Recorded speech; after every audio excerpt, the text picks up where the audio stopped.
Myself Chandrika. నేను Eluru district నుంచి వచ్చాను, ఆంధ్రప్రదేశ్. నాది బీఎస్సీ కంప్యూటర్స్ బ్యాక్గ్రౌండ్. నేను హైదరాబాద్కి వచ్చినప్పుడు వై నాట్ అనలాగే ఇంకా మిగతా ఇన్స్టిట్యూషన్ ట్రై చేద్దాం అనుకున్నా. వెళ్తే ఆ ఫీ స్ట్రక్చర్స్ కానీ, రిసీవింగ్ కానీ, క్లాసెస్ కానీ ఇవన్నీ చూస్తే వామ్మో, నాకు అసలు యూపీఎస్ అంటే భయపెట్టి ఇచ్చేశారు. బట్ అనలాగ్కి వచ్చాక నాకు చాలా బాగా అనిపించింది. అనలాగ్ అనేది ఒక రోడ్వే లాంటిది మన సక్సెస్కి.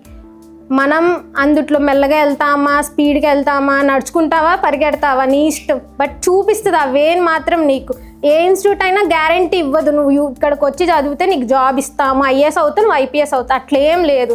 మనం డెడికేషన్, కన్సిస్టెన్సీ, హార్డ్ వర్క్ ఇవన్నీ మనకు నేర్పిస్తుంది. అలాగే పేషెన్స్, మన పర్సనల్ డెవలప్మెంట్కి కూడా ఉంటుంది. ఇక్కడ కొన్ని సెషన్స్ కూడా జరుగుతూ ఉంటాయి, గ్రూప్ డిస్కషన్స్ కానీ, కరెంట్ అఫైర్స్ గురించి నీకు తెలిసింది ఒక్కొక్క టాపిక్ తీసుకొచ్చి ఇక్కడ ఇట్లా మాట్లాడమని కానీ ఇవన్నీ సపోర్ట్ చేస్తూ ఉంటారు. ప్రతి దాంట్లో నేను ముందుకు దోస్తానే ఉంటారు. సో ఏ కాలేజు, ఏ ఇన్స్టిట్యూషన్ ఇట్లయితే చేయలేదు. సో అనలాగ్ అనేది వర్త్. సో నేను చూస్ చేసుకున్నా, మీరు చూస్ చేసుకోండి.